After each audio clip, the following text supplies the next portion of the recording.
au-delà ou au-dehors, debout sur les remparts, nous sommes résolus de mourir pour l'Afrique et pour toi, Mali.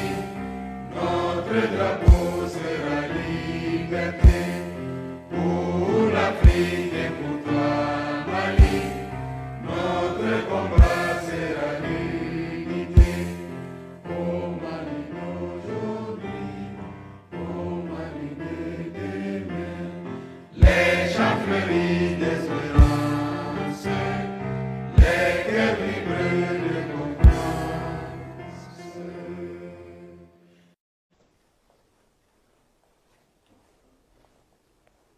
Maliennes, Maliens, mes chers compatriotes, hôtes du Mali, je suis particulièrement heureux de m'adresser à vous ce soir, par la grâce d'Allah, à l'entame de la nouvelle année.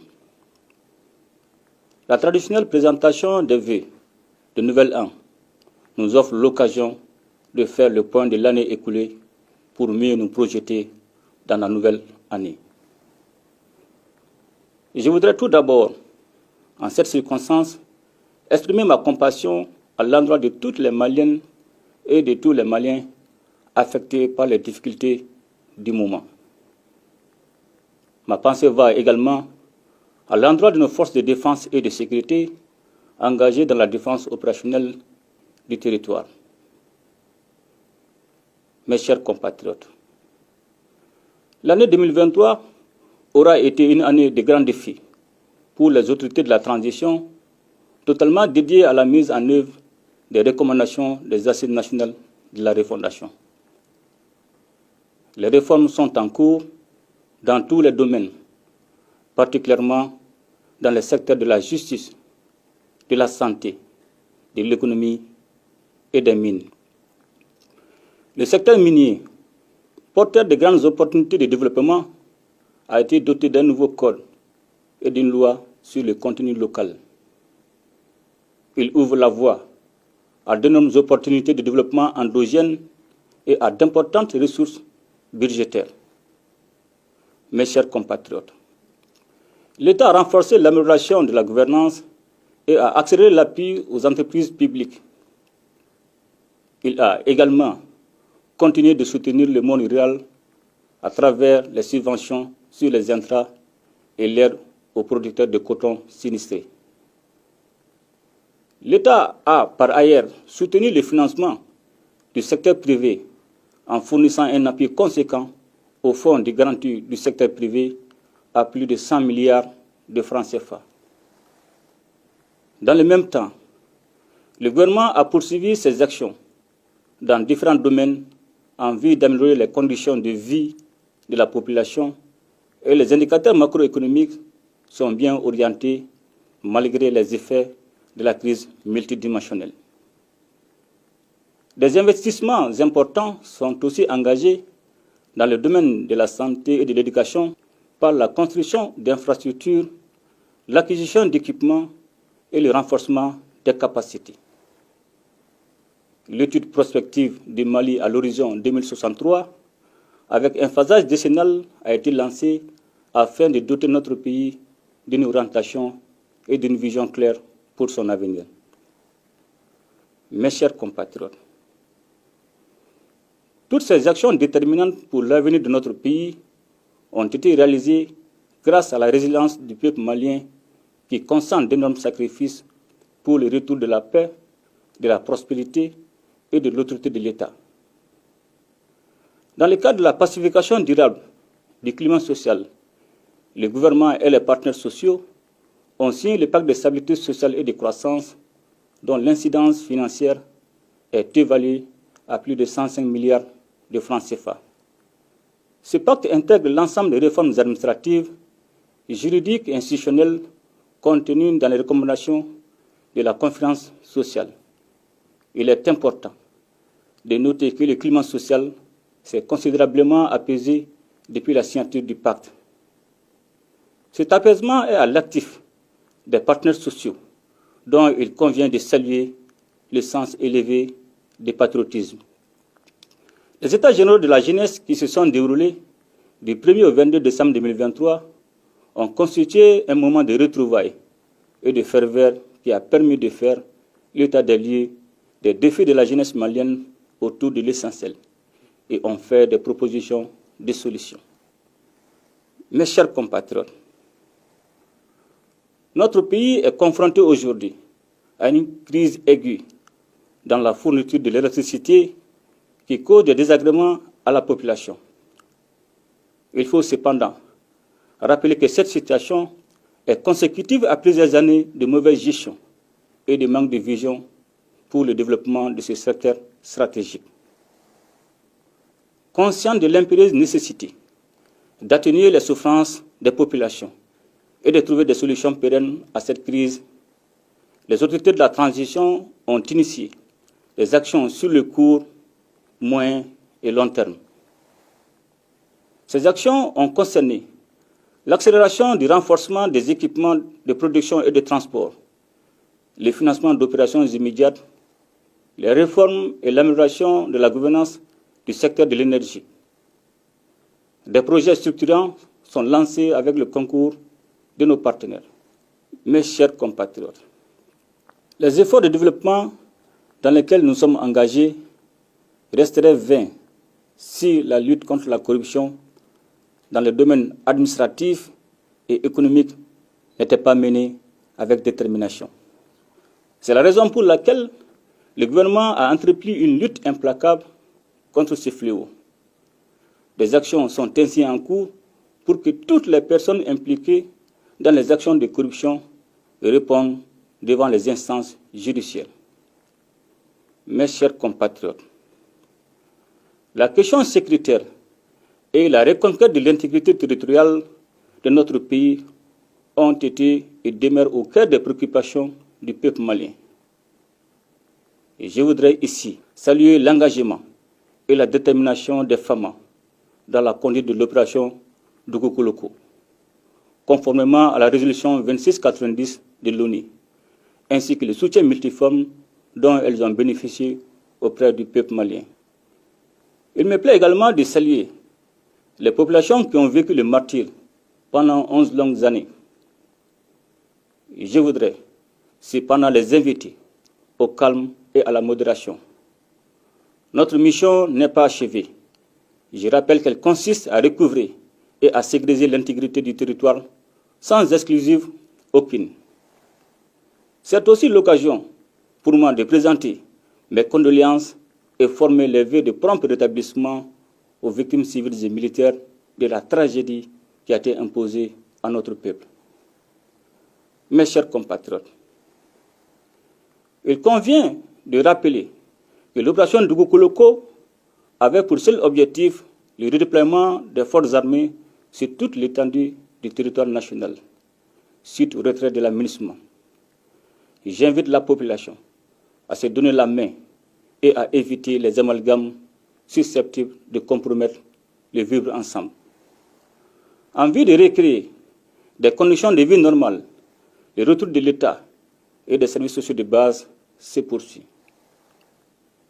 Mes chers compatriotes, l'unité nationale et le vivre ensemble constituent le socle sur lequel nous devrions bâtir toutes les actions pérennes de développement.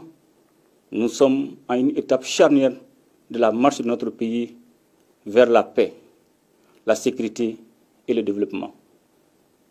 C'est pourquoi, capitalisant les avancées réalisées dans le cadre du processus de paix et tirant les enseignements des défis qui demeurent, j'ai pris l'option de privilégier l'appropriation nationale du processus de paix en donnant toutes ses chances à un dialogue direct intermalien pour la paix et la réconciliation, afin d'éliminer les racines des conflits communautaires et intercommunautaires.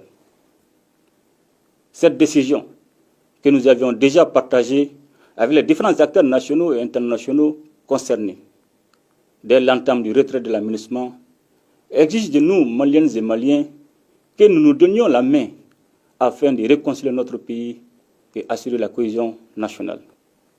À présent, je tiens à souligner que l'unicité, la laïcité de l'État et l'intégrité du territoire ne feront pas partie des sujets de discussion. Il s'agit en effet de créer les conditions pour que chaque Malienne et chaque Malien puisse s'épanouir dans un environnement marqué par la confiance retrouvée entre les communautés sous la protection de l'État. Un comité chargé de piloter ce dialogue sera mis en place dans un délai d'1 mois et devra déposer son rapport au plus tard en février. Cependant, la lutte contre les groupes armés terroristes se poursuivra jusqu'à la pacification totale du pays. Sur aucune portion du territoire national, il ne devrait y avoir de la place pour ceux qui ont décidé d'attenter à nos terres et à la vie de nos populations. Mes chers compatriotes, notre pays a incontestablement posé des actions majeures dans les différents secteurs de la vie nationale. Toutefois, nous devons rester vigilants afin de consolider les acquis. Je voudrais ici remercier l'ensemble des partenaires nationaux et internationaux qui ont appuyé notre pays dans le domaine sécuritaire. Mes remerciements vont surtout à l'endroit de la Fédération de Russie et particulièrement au président Vladimir Poutine, dont le soutien politique et militaire a été déterminant dans les victoires remportées contre nos ennemis. Mes chers compatriotes, les multiples soubresauts politiques que notre pays a connus depuis l'avènement de la démocratie ont indiqué à suffisance la nécessité de mener des réformes politiques. À l'issue des assises nationales de la refondation, véritable exercice de diagnostic, notre peuple a recommandé de mener des réformes politiques prioritaires avant tout retour à l'ordre constitutionnel. En toute logique, et pour ancrer une véritable démocratie au Mali, nous avons estimé que cette fois-ci, l'ordre constitutionnel désiré par les Maliens devrait être différent des autres, car apaisé et sécurisé. En application de cette vision, nous avons réussi collectivement, entre autres, à relire la loi électorale, à créer un organe unique de gestion des élections et surtout à adopter une nouvelle constitution par référendum consacrant la 4e République après tant d'échecs. Au cours de l'année 2024, les efforts tendant à retourner à un ordre constitutionnel apaisé et sécurisé ne faibliront point.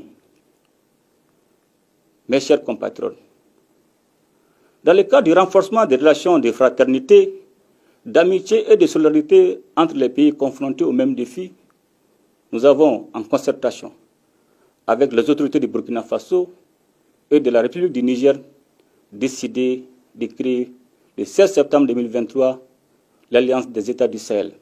Fondée sur une architecture de défense collective et d'assistance mutuelle, l'AES est désormais une alliance qui vise, d'une part, une intégration politique renforcée, centrée sur l'intégration des peuples, et d'autre part, aspire à créer les conditions nécessaires à un développement socio-économique, financier, harmonieux des 3 États liés par des relations historiques et stratégiques. Grâce à l'AES, nous œuvrons à réaffirmer notre souveraineté et à redonner un sens aux valeurs de solidarité et de fraternité si chères à nos populations. Mes chers compatriotes, c'est dans ce nouveau contexte que nous allons nous atteler à renforcer notre État pour qu'il remplisse ses missions régaliennes au bénéfice de tous afin d'édifier une société juste et équitable, avec plus d'inclusion sociale et de protection des plus vulnérables. Pour ce faire, nous devrions demeurer attachés aux valeurs cardinales de notre société qui sont, entre autres, la bravoure, l'abnégation au travail, le respect du bien public et la solidarité. Mes chers compatriotes, c'est ensemble que nous allons construire un Mali Koura, c'est-à-dire un Mali prospère et uni dans sa diversité. C'est ensemble que nous serons plus forts pour vaincre l'adversité, pour agir efficacement sur notre présent et déterminer en toute souveraineté notre avenir et celui de nos enfants. C'est donc plein de confiance dans les résolutions que nous avons prises ensemble pour la nouvelle année, qu'à chacune et à chacun de vous, j'adresse mes vœux de bonne santé, de succès et de bonheur. Bonne et heureuse année 2024 dans un Mali pacifié, stable et prospère. Qu'Allah bénisse le Mali et protège les Maliens. Je vous remercie.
Les chants fleuris d'espérance, les cœurs vibrent